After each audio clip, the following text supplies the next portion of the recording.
નમસ્કાર વાલા વિદ્યાર્થી મિત્રો, કેમ છો? આજે આપણે ધોરણ 10માં ચેપ્ટર નંબર 10 લઈને આવી ગયા છે. બરાબર. ચેપ્ટર નંબર 10નું નામ છે વિદ્યાર્થી મિત્રો, અહીં તમારે સાંકવો. બરાબર, અહીંયા લખી દો સાંકવો. એકદમ આવડી જાય એવું ચેપ્ટર છે, સહેલું ચેપ્ટર છે. બરાબર, સૂત્રો આવડશે તો તમને બધું જ આવડી જશે.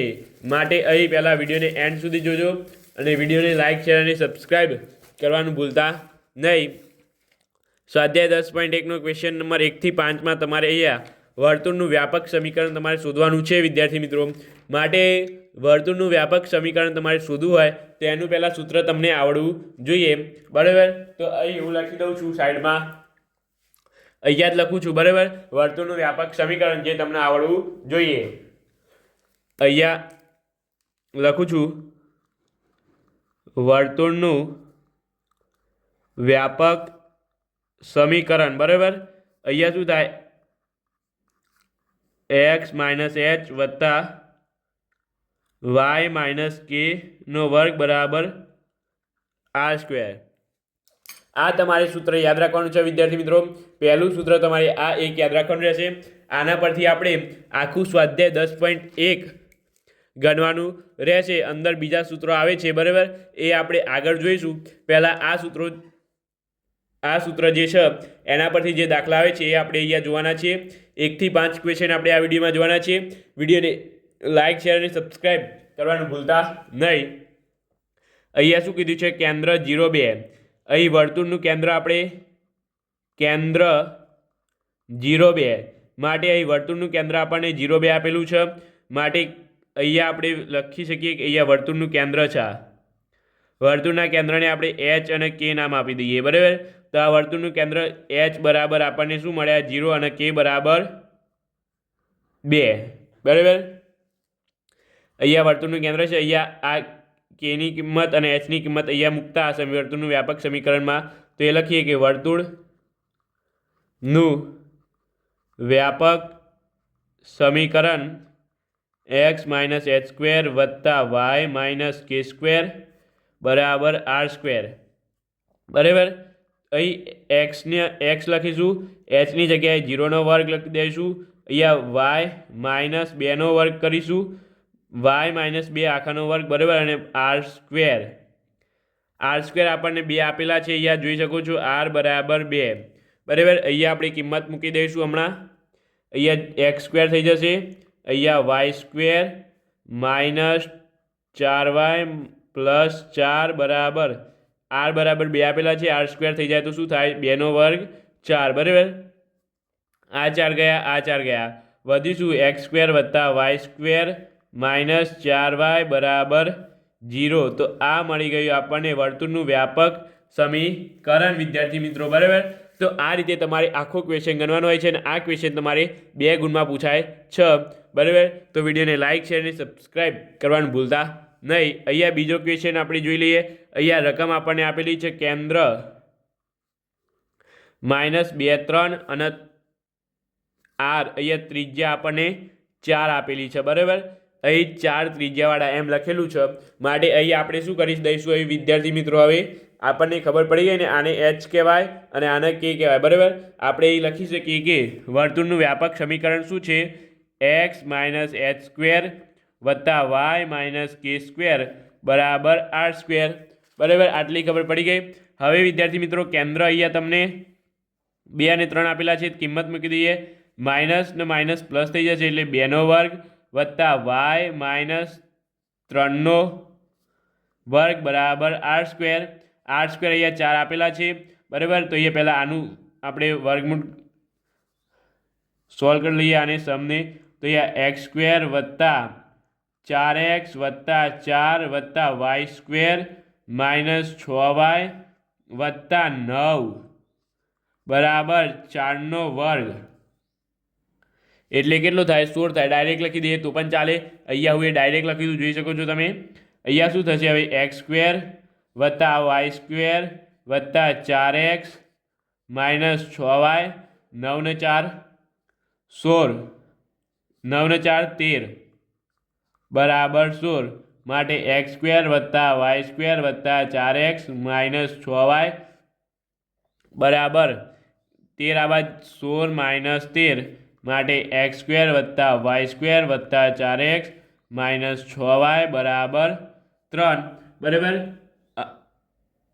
અને આમ પણ લખી શકાય તમારે કે એક્સ સ્ક્વેર વત્તા વાય સ્ક્વેર વત્તા 4x માઇનસ 6y માઇનસ 3 બરાબર 0 બરાબર તો આ રીતે પણ તમે લખી શકો છો બરાબર આ ક્વેશ્ચન તમારે 2 ગુણમાં પૂછાય છે વિદ્યાર્થી મિત્રો તો ખાસ કરીને તૈયાર કરી લેવો એટલે કે આ ક્વેશ્ચન ના હોય પરંતુ આવી રકમથી તમારે પૂછાઈ શકે રકમ બદલાઈ જાય અને આ ક્વેશ્ચન તમારે હેતુલક્ષીમાં પૂછાવાની સંભાવના ખરી બરાબર તો ચાલો આપણે હેતુલક્ષીમાં કયું પૂછાય ખબર છે આના ઉપરથી તમારી કેન્દ્ર પૂછાય ત્રિજ્યા પૂછાય કે આ સમીકરણ આપેલું છે એના પરથી આની ત્રિજ્યા શોધો બરાબર એ રીતે તમારે પૂછાય બરાબર તો એ તમારે આગળ એક નાભી અને એ બધું આવે છે એમાં તમારે એક ક્વેશ્ચન તમારે જોઈ લેવાના રહે છે આ તો એકદમ આવડી જાય એવા છે શોર્ટ ક્વેશ્ચન છે એ રીતે હવે ક્વેશ્ચન નંબર 3 અને 4 જોઈ લઈએ આપણે અહીંયા વિદ્યાર્થી મિત્રો તમને કેન્દ્ર આપેલા છે ત્રિજ્યા આર આપેલી છે માટે અહીંયા લખીએ કે વર્તુળનું વ્યાપક સમીકરણ x માઇનસ એચ સ્ક્વેર વત્તા વાય માઇનસ કે સ્ક્વેર બરાબર આર સ્ક્વેર અહીંયા એક્સ માઇનસ એચની જગ્યાએ 1/2 વર્ગ વત્તા વાય માઇનસ કેની જગ્યાએ 1/4 વર્ગ વત્તા 1/144 આર સ્ક્વેર ડાયરેક્ટ આપણે કરી દીધી 12 વર્ગ 144 અહીંયા એક્સ સ્ક્વેર માઇનસ અહીં 2 ગુણ્યા એક્સ ઇન્ટુ 1/2 વત્તા 1/4 વાય સ્ક્વેર માઇનસ 2 ગુણ્યા વાય ઇન્ટુ 1/4 વત્તા 1/16/144 આનું સોલ્વ કરીએ બરાબર આના આપણે સોલ્વ કરી દીધા બરાબર તો અહીંયા શું થશે એક્સ સ્ક્વેર વત્તા વાય સ્ક્વેર અહીંયા 2 કટ થઈ જશે એટલે માઇનસ એક્સ ત્યાર પછી અહીં શું વધશે વિદ્યાર્થી મિત્રો 1/2y વત્તા 1/4 વત્તા 1/16 બરાબર 144 દરેકને 16 વડે ગુણતા બરાબર આને 16 વડે ગુણીએ તો શું થાય 16x સ્ક્વેર વત્તા 16y square minus 16x minus આને 16 વડે ગુણીએ ભાગ્યા 2 કરીએ તો 8y પ્લસ આને 16 વડે ગુણીએ અને 4 વડે ભાગીએ તો અહીં તમારે શું થાય વિદ્યાર્થી મિત્રો 4 બરાબર વત્તા આને 16 વડે ગુણીએ તો 1 થઈ જશે બરાબર આને 16 વડે ભાગીએ તો 1/9 થઈ જશે ને બરાબર ખબર પડી ગઈ હવે શું કરવાનું હવે વિદ્યાર્થી મિત્રો આ દાખલો તમને 2 માર્ક્સમાં પૂછાય એવો છે વિદ્યાર્થી મિત્રો તો હવે અહીંયા તમારે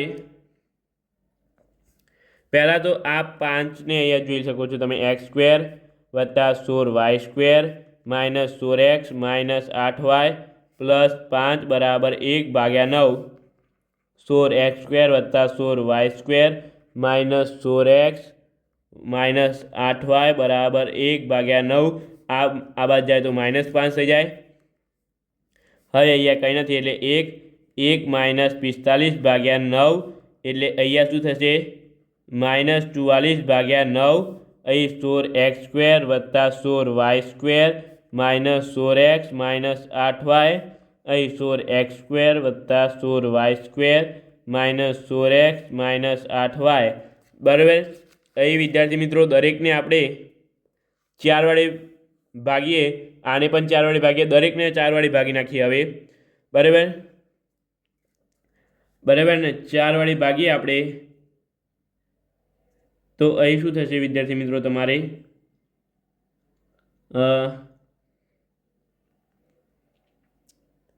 4 એટલે 4x સ્ક્વેર વત્તા 4y સ્ક્વેર માઇનસ અહીંયા 4 વડે ભાગીએ આને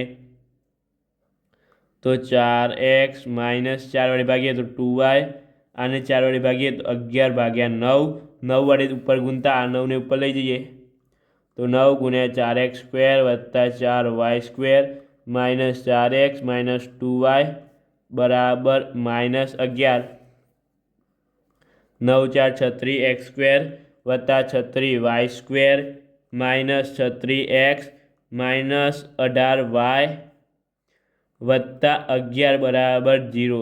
આ 11ને પણ આપણે અહીંયા લાવી દીધા બરાબર. દરેકને 2 વડે આ દરેકને 9 વડે ગુણી નાખ્યા તો આ રહ્યું તમારે વર્તુળનું વ્યાપક સમીકરણ x² 36x² 36y² 36x minus 18y વત્તા 11 બરાબર 0.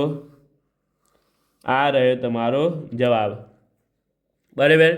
ત્યાર પછી આગળ આપણે જોઈ લઈએ ક્વેશ્ચન નંબર 4.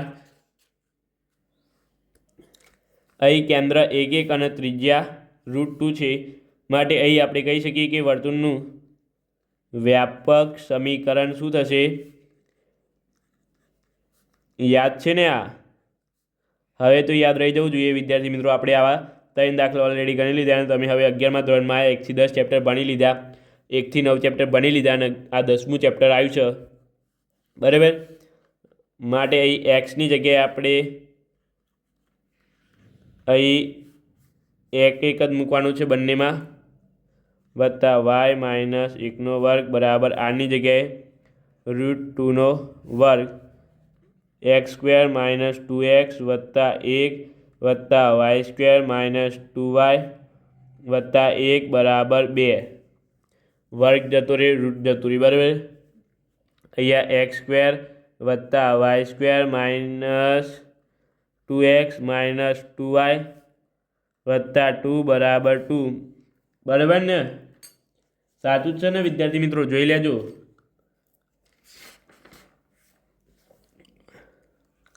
x² માટે x² વત્તા y² minus 2x minus 2y બરાબર 0 થઈ જશે કારણ કે આ બંને ઉડી જશે, સરખા છે બંને બાજુ. ક્વેશ્ચન નંબર 5 જોઈ લઈએ. આ વર્તુળનું વ્યાપક સમીકરણ મળી ગયું. આ દાખલો તમારે 2 માર્કમાં પૂછાયો છે બરાબર. IMP નથી પરંતુ આ રીતે પૂછાય બરાબર, તો આવડવું જોઈએ તમને. લાસ્ટ ક્વેશ્ચન છે કેન્દ્ર -a -b અને ત્રિજ્યા r તમને અહીંયા આપેલી છે a² - b². માટે વર્તુળનું વ્યાપક સમીકરણ આપણે અહીંયા શું છે?